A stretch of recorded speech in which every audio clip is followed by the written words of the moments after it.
các bạn, chào mừng các bạn đến với kênh móc len của Mimi Handmade. Hôm nay Mimi sẽ hướng dẫn cho các bạn móc những cái mẫu cột tóc như thế này rất là dễ thương luôn nè các bạn. Chúng ta sẽ trang trí tay thỏi với lại dâu tay ha. Dễ thương không các bạn? Những cái quả dâu tay nhỏ nhỏ xinh xinh, các bạn có thể là tận dụng trang trí cho tất cả những cái sản phẩm luôn ha. Túi, nón, áo, giày, dép gì chúng ta sẽ dán lên trên đó, trang trí rất là tuyệt vời luôn, đúng không các bạn? Mình hy vọng là các bạn sẽ yêu thích cái mẫu cột tóc tay thỏi dâu tay này ha. Nếu mà các bạn yêu thích đó, các bạn nhớ nhấn like video này giúp mình nha, và bình luận ở phía bên dưới ủng hộ Mimi bằng một cái lượt đăng ký kênh nha các bạn. Mình cảm ơn các bạn rất nhiều, và bây giờ chúng ta sẽ cùng nhau bắt đầu móc cái cột tóc dễ thương này nha. Các bạn sẽ chuẩn bị len sợi tự do nha. Ở đây là mình sử dụng len miêu bò cho cái phần màu chính là các bạn của cái phần cột tóc cho nó mềm mại. Còn cái miêu cô tông mình sẽ làm cái tay thỏ với lại cái quả dâu ha. Và kim móc của mình sử dụng khi mà mình móc len miêu bò làm kim móc 3.0 mm nha các bạn. Các bạn chuẩn bị thêm cái kim 2.5 hoặc là 2.0 như thế này để các bạn sẽ làm cái tay thỏ với lại quả dâu nè, tùy theo cái size mà các bạn mong muốn ha. Rồi các bạn chuẩn bị cho mình một cái cột tóc thì loại nào cũng được ha các bạn. Keo nến để mà chúng ta dán những cái quả dâu vô nè các bạn, rồi kéo cắt len với lại kim khâu len nha.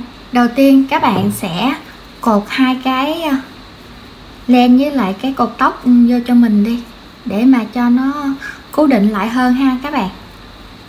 Rồi bây giờ các bạn sẽ đưa cái kim móc này vô trong cái cột tóc, các bạn kéo cái len này qua, móc lên cho mình một mũi móc xích nè.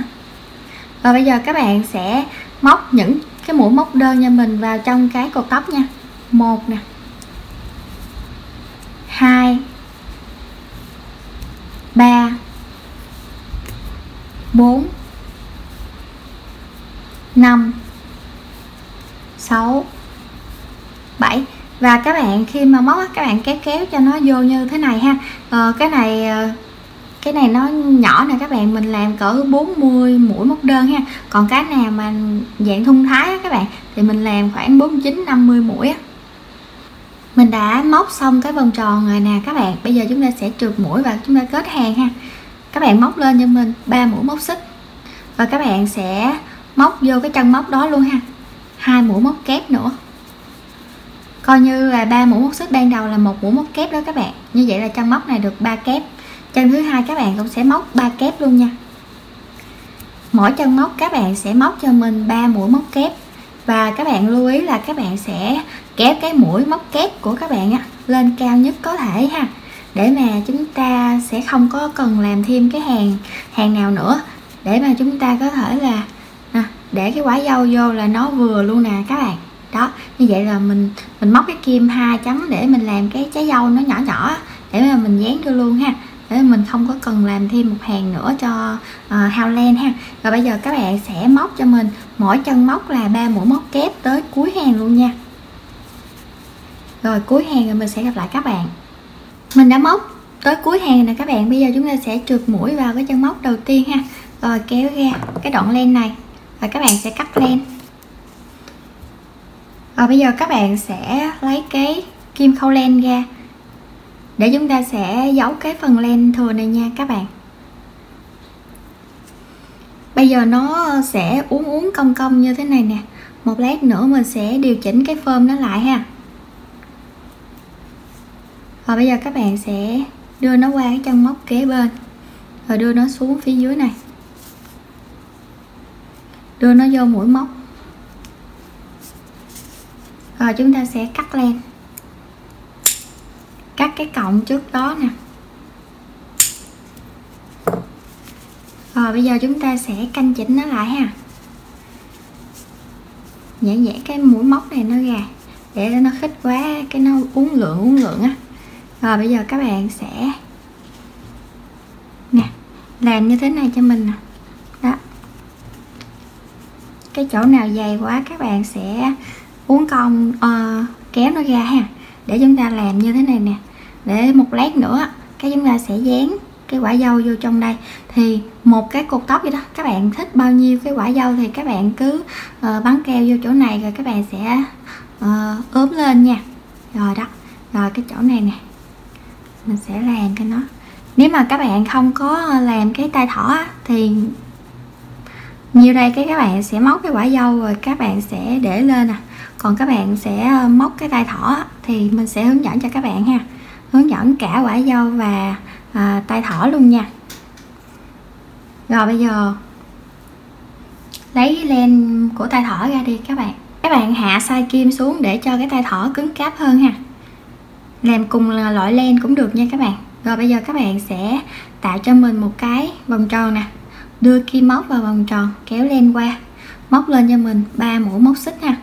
Các bạn móc cho mình thêm 3 mũi móc kép vào đây, 1 2 3. Khoan hả, kéo cái vòng tròn này lại ha các bạn.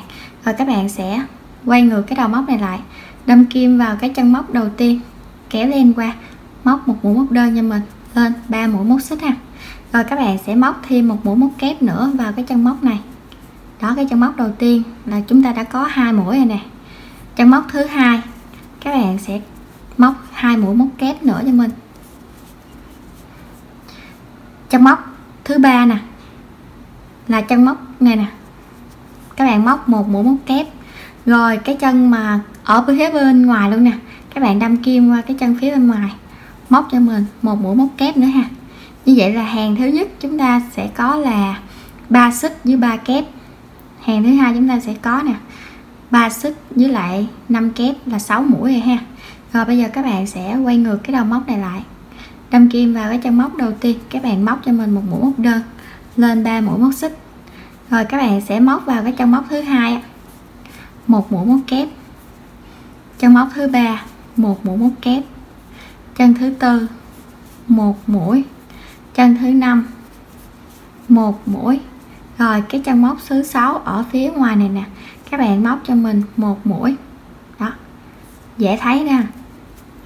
Rồi bây giờ các bạn lại quay ngược đầu móc này lại, móc hàng móc thứ tư nè, móc vào cái chân móc đầu tiên một đơn lên 3 xích.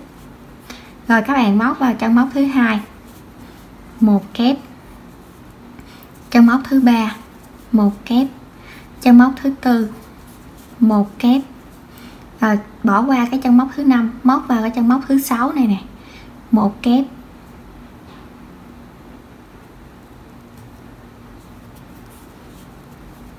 Rồi hàng này chúng ta còn lại 3 xích với 4 kép ha.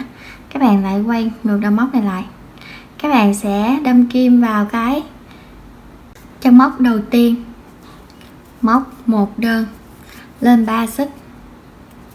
Rồi các bạn sẽ quấn len một vòng lên kim ha, đâm kim vào chân móc thứ hai, kéo len lên 2 vòng. Các bạn lại quấn len, đâm kim vào chân móc thứ ba, kéo len qua 2 vòng. Các bạn quấn len tiếp tục, đâm kim vào cái chân móc cuối cùng nè, bỏ qua chân móc này, móc vào cái chân móc cuối cùng bên đây, các bạn kéo len qua 2 vòng. Rồi bây giờ có 4 vòng len trên kim nè, các bạn kéo qua hết một lượt luôn ha, móc lên một mũi móc xích, kéo và cắt len.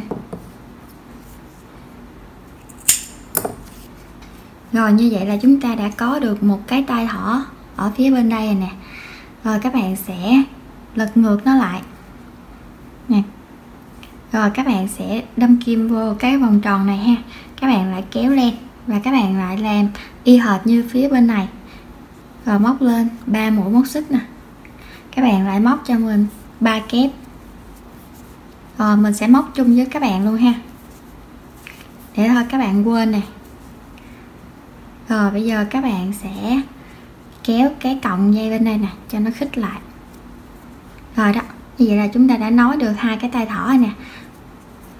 Quay đầu móc lại, đâm kim vào cái chân móc đầu tiên, rồi móc 3 xích, một đơn lên 3 xích, rồi móc một kép vô đây. Chân thứ hai móc 2 kép, chân thứ ba móc một kép, chân cuối cùng ở phía bên ngoài móc một kép. Quay ngược lại, một mũi móc đơn lên 3 xích, chân kế tiếp một kép, các chân móc còn lại mỗi chân một kép. Đây chân ngoài cùng nè, chân ngoài cùng, tức là 3 mũi móc xích trước đó đó các bạn. Rồi quay ngược lại, lại móc vào chân móc đầu tiên 1 đơn, lên 3 xích, chân thứ hai 1 kép, chân thứ ba 1 kép, chân thứ tư 1 kép, bỏ qua chân thứ năm, móc vào chân móc thứ 6 1 kép, quay ngược đầu móc lại, đâm kim vào cái chân móc đầu tiên 1 đơn, 3 xích. Rồi bây giờ các bạn lại làm cho mình quấn len, đâm kim kéo lên 2 vòng nè. Rồi từng chân móc, bỏ qua chân móc kế cuối, móc vào cái chân móc cuối nè. Rồi như vậy là chúng ta có được 1 2 3 4 5 hàng, kéo qua hết luôn. Rồi móc lên một mũi móc xích, kéo và cắt len. Rồi chúng ta dùng hai cái này nè, chúng ta rút nó lại.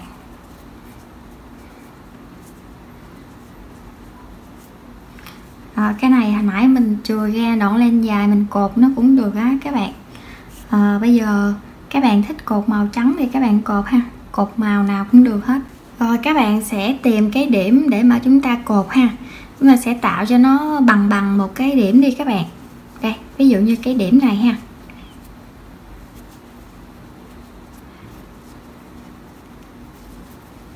Đây các bạn, đó bây giờ chúng ta sẽ cột những cái này xong rồi các bạn sẽ cắt nó đi.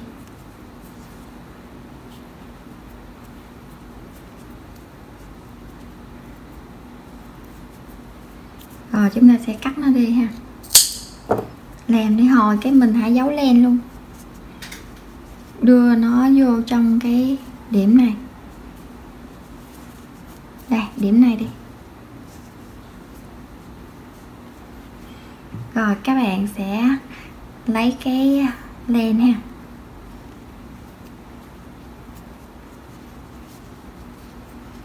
rồi các bạn sẽ quấn nó.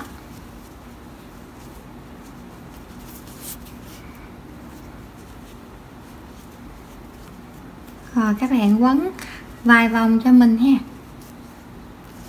nè, quấn sao mà cho nó thẩm mỹ một xíu ha các bạn. Mình đã quấn xong rồi nè các bạn, bây giờ mình sẽ cột hai cái cọng dây này lại nha. Đó, chúng ta sẽ cột siết nó lại.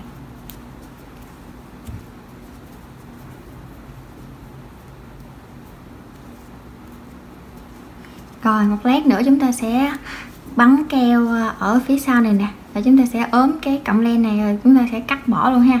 Một lát nữa các bạn sẽ giấu cái phần len thừa này nè, mình hướng dẫn cho các bạn giấu luôn nha. Rồi bây giờ các bạn sẽ lấy cái màu của phần dâu tây ra để mà chúng ta trang trí dâu tây cho nó xinh xắn thêm ha các bạn.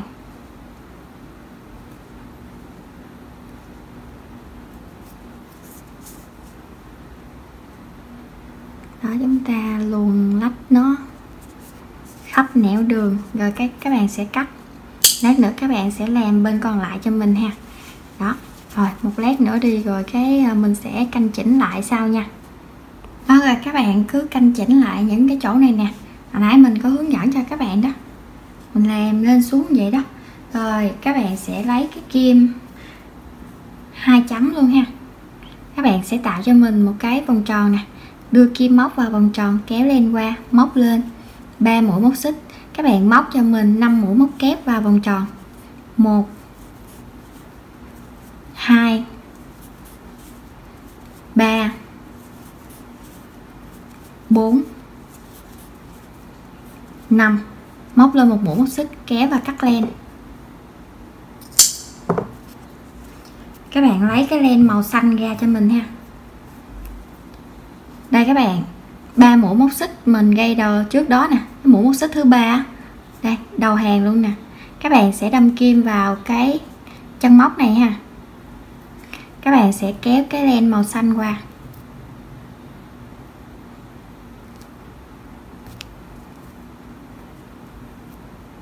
Nó hơi khó kéo qua nè. Rồi các bạn sẽ đâm kim vào cái chân móc kế bên, kéo len, đâm kim vào chân móc kế tiếp, kéo len ở những cái chân móc tiếp theo luôn nha.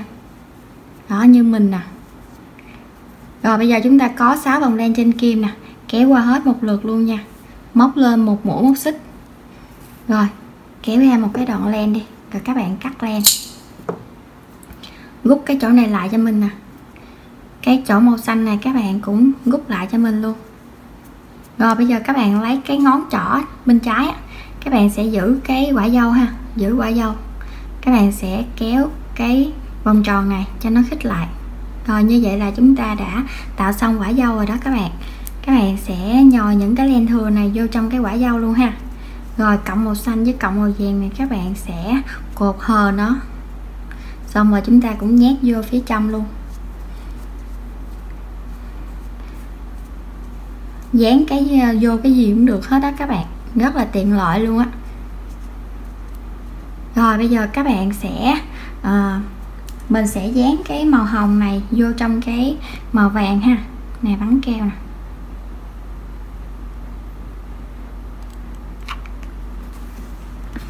Rồi bây giờ chúng ta sẽ dán lên ở đây đó các bạn.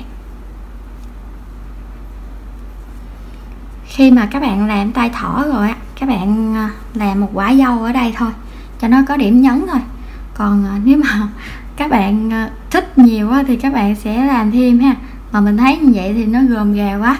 Còn cái này mình làm 3 quả, tại vì mình không có làm cái tay thỏ nè, thì mình sẽ trang trí như vậy ha. Nói chung là tùy theo sở thích của mỗi người nha các bạn.